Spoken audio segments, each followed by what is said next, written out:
Hello everyone, my name is Cody Pena, and this is my pitch for Capture the Resources. This is a third-person multiplayer shooter where players must be the first team to collect the required amount of resources to win. This is not your standard re-theme of Capture the Flag.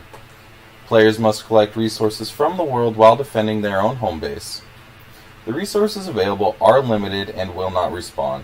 This creates the necessity of teamwork and an extra layer of competitiveness. Players will find they cannot simply win by only collecting from the world, but they must slow down the other teams. This introduces the steal mechanic. Players may enter enemy bases and steal their resources in order to bring them back to their base. Teams will have to take into consideration enemy's location and how high of a chance an enemy team is to attempt to steal their supplies while they are away. The team may also make other decisions like how many defenders they want to leave back or how many people they want to take with them when attacking. This will be a PvP only game with no single player story. Each team will consist of 3 players, making a 12-player total on the server. All players will be playing the same character with the same stats and same weapons, as not to create a meta and to minimize the scope of the game. The game will have 2 to 3 large maps, big enough for team bases not to be in view of each other. With the available terrain creation tools and what teams of students have created in scraps, this should not be a problem to achieve. This image shows an example layout of teams and resources. The distance and density of the maps will create a kind of fog of war where teams will have to scout out their enemies' locations and movements to evaluate steal mechanic. Players will not have access to sonar or tracking systems. They will have to rely on tact and diligence in order to locate enemy players. However, this game is not all stealth and sneak. There will be large firefights. Firefights can come about for many tactical reasons. A team or player may want to dispose of a scout to keep their movements a secret. Players may also want to eliminate enemy defenders so they will have no resistance when stealing their supplies. On the opposite side of that coin, players will want to kill attacking players when they try to steal their supplies.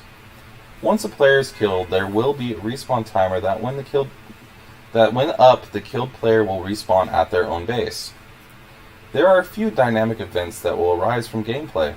Teams may decide to play it safe and not attack enemy bases, which will limit gameplay and make it a resource collection race. Without the steal mechanic, the game has a good chance of becoming moot and uneventful.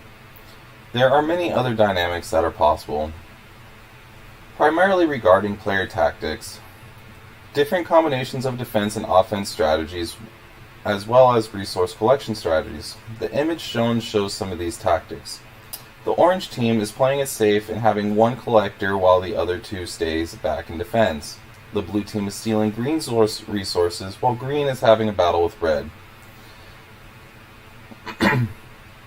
There are no games out there with a specific win condition and achievement process.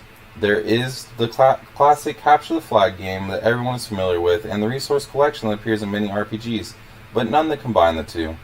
The idea and implementation is rather straightforward, but there is one large exception. Full Sail students have not been exposed to multiplayer game creation. Another risk of development will be testing. Students have not been exposed to network play or how to program and implement it. Over the span of 4 months with a small team of students, these risks may not pose as a problem. This game truly is one of a kind. Thank you for watching my pitch for Capture the Resources.